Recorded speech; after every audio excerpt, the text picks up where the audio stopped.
एक कहावत है, prevention is better than cure. सभी लोगों ने सुनी होगी। लेकिन हम यहाँ बात कर रहे हैं prevention is only the only cure. मतलब बचाव ही उपचार है।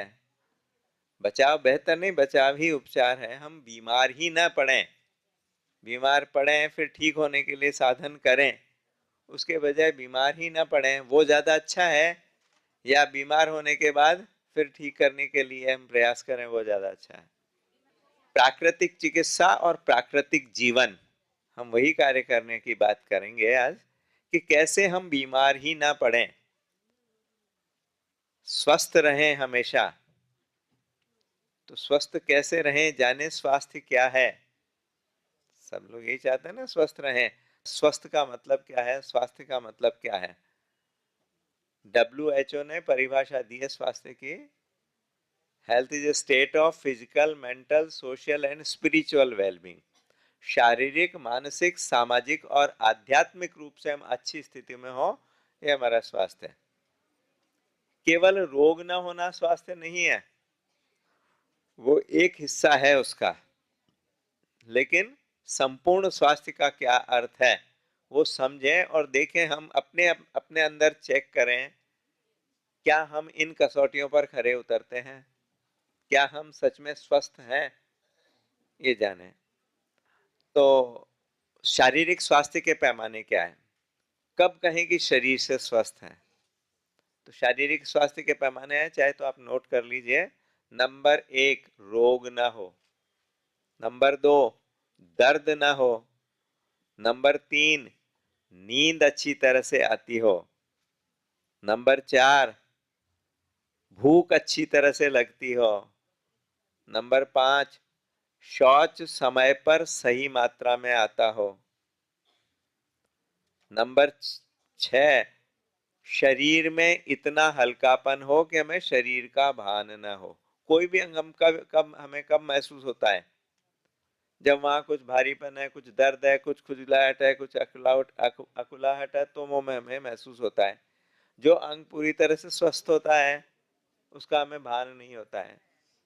तो पूरे शरीर में इतना हल्कापन हो कि हमें शरीर का भान न हो। नंबर 7, शरीर का अंग विन्यास, बॉडी प्रोपोर्शंस ठीक हो। जितनी हमारी लंबाई है उस हिसाब से हमारा वजन हो। और हमारा पोस्चर, अंग विन्यास ठीक हो। कमर झुकाकर बैठे हैं, ये क्या है? रॉन्ग पोस्चर, गलत अंग विन्यास, रोगों का बहुत बड़ा कारण। कमर सीधी करके बैठे। थोड़ा सा अभ्यास की बात है, फिर वो एक बार 5-7 दिन तक अपने को ध्यान रखना पड़ता है, फिर अभ्यास में आ जाता है तो फिर वो सहज हो जाता है। तो 7वां पॉइंट हो गया, अंग हमारा अंग विन्यास ठीक हो। नंबर 8, कार्य करने का उत्साह हो। कोई भी हम, ये शरीर और मन दोनों का पॉइंट है, मन से भी कार्य करने का उत्साह हो, शरीर में भी कार्य करने की क्षमता हो। तो ये है हमारे शारीरिक स्वास्थ्य के पैमाने। एक बार वापस से बोल देता हूँ, रोग ना हो, दर्द ना हो, नींद अच्छी तरह से आती हो, भूख अच्छी तरह से लगती हो, शौच समय पर सही मात्रा में आता हो, शरीर में इतना हल्कापन हो कि शरीर का भान ना हो, शरीर का अंग विन्यास ठीक हो और कार्य करने का उत्साह। मानसिक स्वास्थ्य का अर्थ क्या है? मन का कार्य क्या है? 1 मिनट में हम 25 से 30 विचार करते हैं, ये नॉर्मल अवस्था में। जब नकारात्मक चिंतन चलता है ये स्पीड पहुंच जाती है 50 से 60 विचार प्रति मिनट। जब सकारात्मक चिंतन होता है ये स्पीड रह जाती है 6 से 10 विचार प्रति मिनट। एक एवरेज है। मन की जो आइडियल स्टेट है वह निर्विचार स्थिति, जीरो थॉट, कोई विचार ना हो। लेकिन वो लगभग असंभव सी स्थिति है, कुछ ना कुछ विचार चलते हैं, ज्ञानियों के भी चलते हैं। वो उनके कार्य के विषय में सकारात्मक विचार चलते हैं। तो हमारा मन व्यर्थ के विचारों से, नकारात्मक विचारों से बचकर सकारात्मक विचारों की अवस्था में आ जाए, यह हमारा मानसिक स्वास्थ्य है। अब मन के विचारों का कारण क्या है और उनको हम कैसे देख सकते हैं, कैसे पहचान सकते हैं कि हमारे विचार सकारात्मक है क्या नहीं है, हमारा मानसिक स्वास्थ्य ठीक है या नहीं है? अपने 5 मिनट के विचारों को चेक करें, क्या चल रहा है, किस दिशा में चल रहा है। आप देखेंगे 95% से ज़्यादा विचार किस बारे में चल रहे हैं? या तो भूतकाल के बारे में, या भविष्य के बारे में, या दूसरों के बारे में। और मजे की बात है, इन तीनों पर हमारा नियंत्रण नहीं है। तो इनके लिए जो हम अपनी ऊर्जा लगा रहे हैं, हर विचार एक ऊर्जा है, तो जितने विचार चल रहे हैं उतनी वो ऊर्जा का हमारा क्षरण हो रहा है, वो ऊर्जा बह रही है व्यर्थ में। तो देखें हमारे विचार किस दिशा में है। इन तीनों पर हमारा नियंत्रण नहीं है, तो इनके बारे में विचार करना व्यर्थ है। तो फिर विचार किसके बारे में करना है? स्वयं के बारे में और वर्तमान के बारे में। प्लानिंग बनाना एक अलग बात होती है। हम कोई भी कार्य करते हैं, एक प्लानिंग बनाते हैं। आज जैसे सुबह प्लानिंग बनाई कि दिन भर क्या क्या करना है, कितनी देर लगती है? मुश्किल से 10 मिनट। उसके बाद जो हम सोचते रहते हैं, शेख चिल्ली के सपने बुनते रहते हैं, फिर मैं वहां जाऊंगी, फिर वो ये कहेगा, फिर मैं उसको ये कहूंगी, ये जो चलता है ये व्यर्थ का चिंतन है। इससे बचें। तो ये मन पर पहरा लग जाए तो अपने आप आपके विचार ठीक होने लगेंगे। व्यर्थ के विचारों से, नकारात्मक विचारों से सकारात्मक विचारों में आना, ये हमारा मानसिक स्वास्थ्य। सामाजिक स्वास्थ्य का अर्थ क्या है? परिवार, समाज, राष्ट्र और विश्व के प्रति हमारा सकारात्मक रवैया, वसुधैव कुटुंबकम की भावना। आज ये सामाजिक स्वास्थ्य बिगड़ गया है, जितना भी झूठ, कपट, लालच, बेईमानी, अनाचार, व्यभिचार, आतंकवाद, नक्सलवाद, ये सब क्या है? बिगड़े हुए सामाजिक स्वास्थ्य का परिणाम। मेरा भला हो जाए, बाकी दुनिया जाए भाड़ में। एक ध्यान रख लें कि पूरा विश्व एक इकाई है, कोई भी इससे हम अलग नहीं हो सकते हैं। एक व्यक्ति अभी यहाँ बैठकर धूम्रपान करने लग जाए, सब लोगों पर उसका असर होगा कि नहीं होगा? तो ऐसे ही हमारा एक जने का के क्रियाकलापों से पूरे समाज पर असर होता है। तो इसलिए सामाजिक स्वास्थ्य हम सबका भला हो। हमारे जो प्रथा चलती आ रही है, सर्वे भवन्तु सुखिनः सर्वे सन्तु निरामया, ये है अच्छे सामाजिक स्वास्थ्य की निशानी कि हम सबका भला सोचें। क्यों? सब में है कौन? वही भगवान तो है, वही तो परमात्मा है, सब रूपों में है। और किसी के प्रति भी हमारे मन में कोई नकारात्मक चिंतन आ रहा है, इसका कारण क्या है? हमने कर्म सिद्धांत को नहीं समझा है। कर्म सिद्धांत क्या कहता है? जो कुछ हमें मिल रहा है 100% वही मिल रहा है जो हमने दिया था। कर्म का सिद्धांत ये है ना, जो दिया था वो लौट के आ रहा है। अब हम सोचते हैं कि हमने तो इनके लिए ऐसा कुछ किया ही नहीं। किया तो नहीं, सोचा कितना। हमारे 99% कर्म किससे बन रहे हैं? शरीर से तो 1% बन रहे हैं, अपने विचारों से बन रहे हैं। तो दूसरों के प्रति किया हुआ हर विचार एक कर्म है। तो जब हमारे मन में सबके लिए प्रेम का भाव हो, सद्भावना हो, भगवत भाव हो, तब समझिए हमारा सामाजिक स्वास्थ्य सुधरा। केवल बाहर बाहर के प्रयास नहीं कि बाहर से हम किस सबके, अब बहुत लोग करते हैं, बहुत सारी चैरिटी भी करते हैं, बहुत तरह के कार्य करते हैं। अंदर भाव क्या है? कहीं न कहीं अपनी कॉलर ऊंचा करने का भाव। सर्व के हित का भाव है क्या? सब में हम उसी परमात्मा का दर्शन कर रहे हैं क्या? तो है सच्चा अच्छा सामाजिक स्वास्थ्य। और पांच चौथे यह बात, आध्यात्मिक स्वास्थ्य। मूल की भूल यही हुई है। स्वस्थ का मतलब क्या है? स्वस्थ है, स्वयं में स्थित होना, अपने ओरिजिनल सेल्फ में आना। आप कार में बैठकर जा रहे हैं, कार के बाहर आपका कोई अस्तित्व नहीं है। क्या आप कार हैं? क्या आप कार हैं? नहीं। उस कार के संचालक या सवार हैं। उसी तरह इस शरीर रूपी कार में बैठकर हम सवारी कर रहे हैं, हम कार्य कर रहे हैं। मैं कौन हूं? मैं ये शरीर नहीं हूं, मैं इस शरीर को चलाने वाला आत्मा हूं। अपने इस ओरिजिनल सेल्फ में आना, shifting from body consciousness to soul consciousness, ये हमारा आध्यात्मिक स्वास्थ्य। हम बच्चा जब पैदा होता है वो बॉडी कॉन्शियसनेस में नहीं होता है, हम उसे सिखाते हैं तू लड़का है तू लड़की है तेरा ये नाम है। वो नाम भी कौन कौन से दिन, छठे सात महीने छठे दिन दिया हुआ नाम। पैदा हुआ थे कोई नाम लेके पैदा नहीं हुए थे। अब जो जो छठे दिन दिया हुआ नाम उसको हम इतना पक्का कर लेते हैं कि उसको अपनी आइडेंटिटी बना लेते हैं। आज आपसे आपका कोई परिचय पूछे आप कौन है, क्या बताते हैं परिचय? मैं मिसेस सो एंड सो। अपने नाम को अपने आप अपने आइडेंटिटी बना ली। वो नाम कुछ भी हो सकता था, वो आपकी ओरिजिनल आइडेंटिटी तो नहीं है, सबको स्पष्ट है ये चीज, लेकिन हमने उसको अपनी आइडेंटिटी बना लिया है। फिर वहीं तक सीमित नहीं रहे हम लोग, हमने अपने पदों को अपनी डिग्रीज को अपनी आइडेंटिटी बना लिया है।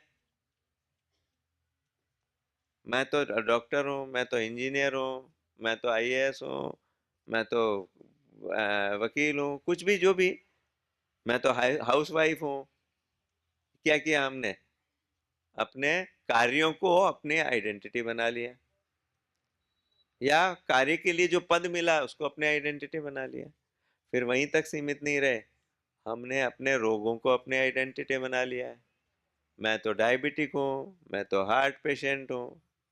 अब जब आपकी आइडेंटिटी हो रही, जैसे नाम आपसे भुलाए नहीं भूलता। अब यहाँ सब जने सो रहे हैं, ओम ओम बोलेंगे किसी की नींद नहीं खुलेगी, लेकिन लक्ष्मी या रमा, अब जिसका नाम है तुरंत उसकी नींद खुल जाएगी। इतना गहरे में गया हुआ है वो नाम। और निश्चित रूप से वो काल्पनिक है, वो कुछ भी हो सकता था, लेकिन उसने उसको हमने इतना पक्का कर लिया है। तो जैसे वो नाम पक्का हो गया, हमें भुलाए नहीं भूलता है, वैसे जब हमने अपने रोगों को अपनी आइडेंटिटी बना लिया तो वो कितना पक्का हो गया अंदर, कैसे उससे अलग होंगे। और ये जो हम जो अपने आप को ये रोगों को अपनी आइडेंटिटी बना लिया, ये रोग दूर करने में सबसे बड़ी बाधा है। हम बाहर के सारे प्रयास करते रहते हैं, लेकिन अंदर क्या चल रहा है? मैं तो डायबिटिक हूँ, अभी डायबिटीज तो जिंदगी भर रहेगी। जब आपकी आइडेंटिटी है वो आपसे अलग कैसे होगी? इसीलिए फिर वो बाहर के प्रयासों के बावजूद भी हम रोग मुक्त हो नहीं पाते हैं। तो पहली बात तो हमें हमेशा ध्यान रखना, स्वस्थ रहना है, रोग हो ही ना वो तो सबसे अच्छी बात है, लेकिन अब भी कैसे स्वस्थ हुआ जा सकता है? तो अपनी ओरिजिनल आइडेंटिटी में आए, मैं स्वस्थ प्रसन्न आत्मा हूं, I am happy healthy soul. इस सोल कॉन्शियसनेस में रहेंगे, स्वस्थता के प्रसन्नता के भाव में रहेंगे, तो शरीर भी उन वाइब्रेशंस का प्रभाव शरीर पर पड़ेगा और शरीर स्वस्थ होगा। 1 मिनट में हमारी 25 से 30 करोड़ पुराने सेल्स नष्ट हो रहे हैं, नए पैदा हो रहे हैं। 6 से 9 महीने में पूरा शरीर बदल जाता है, एक एक कोशिका बदल जाती है। जिस समय हम सकारात्मक चिंतन में हैं, स्वस्थ कोशिकाओं का निर्माण कर रहे हैं। जिस समय नकारात्मक चिंतन में हैं, बीमार कोशिकाओं का निर्माण कर रहे हैं। अब हमारी चॉइस है ना ये, कि हमें स्वस्थ कोशिकाओं का निर्माण करना है या बीमार का निर्माण करना है। अब हर समय आप स्वस्थ कोशिकाओं का निर्माण करते जाएंगे, कोई बीमार कोशिकाएं नहीं रहेंगी, तो कोई रोग रहेगा क्या? तो क्योर इज 100% पॉसिबल। आज अपने बिलीफ सिस्टम में, अपने जो विचारों की बात मैं कर रहा था, 95% विचार हमारे सबकॉन्शियस लेवल से, अवचेतन मन से चलते हैं।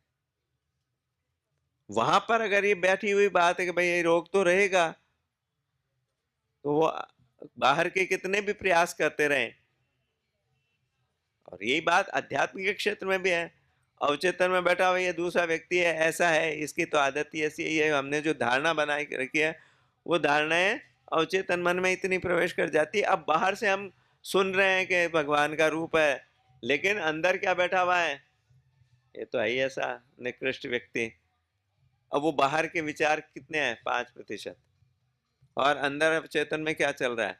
तो वो जो हमारे बिलीफ सिस्टम में जो बात बैठी हुई, धारणा में जो बैठी हुई है, वो हमारे विचारों का बहुत बड़ा सोर्स, और उसको ठीक करना है।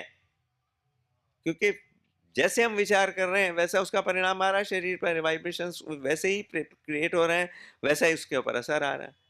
तो जितना हम सकारात्मक चिंतन में रहेंगे, जितना हम सोल कॉन्शियसनेस में रहेंगे। सोल कॉन्शियसनेस में तो सबके प्रति वही भाव है, आत्मा अलग अलग थोड़ी है, वो एक ही तो तत्व है जो सब में व्याप्त है। इस भाव में रहेंगे तो फिर कहीं पर भी कोई दोष दृष्टि आएगी नहीं, कोई नकारात्मक चिंतन आएगा नहीं, और ये स्वस्थता की दिशा में सबसे बड़ा कदम होगा। तो हर समय अपने आप को इन वाइब्रेशंस में रखें, मैं स्वस्थ प्रसन्न आत्मा हूं। ये भाव जितना जितना अंदर प्रबल होगा, जितना पक्का होगा, उतना उसका असर इस शरीर पर भी पड़ेगा, ये शरीर भी स्वस्थ रहेगा। तो विचारों में ये ध्यान रख लें, जिसका चिंतन उसका पोषण। एक सूत्र हमेशा याद रख लें, जिसका चिंतन उसका पोषण। अगर बीमारी का चिंतन कर रहे हैं तो बीमारी को बढ़ाने का काम कर रहे हैं, और अपने आप को स्वस्थता के वाइब्रेशन दे रहे हैं, स्वस्थता, तो वो हम स्वस्थ होने की दिशा में आगे बढ़ रहे हैं। वास्तव में रोग कहाँ पैदा होते हैं? ये शरीर में जो भी रोग आ रहे हैं, इनका उद्गम कहाँ से होता है? विचारों से। अपने पंचकोश है ना, सबको मालूम है 5 कोशों के बारे में, ठीक है? आत्मा में तो कोई रोग है नहीं, और ये जो 5 कवर है, जैसे अब ये कुर्ता अगर गंदा हो गया तो क्या मैं गंदा हो गया क्या?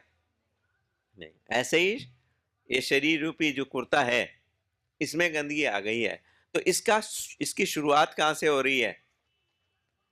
और जो कोश हैं, कौन कौन से कोश हैं? अन्नमय कोश, फिर प्राणमय, फिर मनोमय, विज्ञानमय और आनंदमय। तो विज्ञानमय आनंदमय कोश में कोई रोग नहीं है। रोगों की शुरुआत होती है मनोमय कोश से, अपने विचारों से। 90% से ज्यादा हमारे शारीरिक रोगों का भी मूल कारण हमारा मन है। ये ध्यान कर लीजिए, जो हमें दिख रही है बीमारियां शरीर में, उनका भी मूल कारण मन में।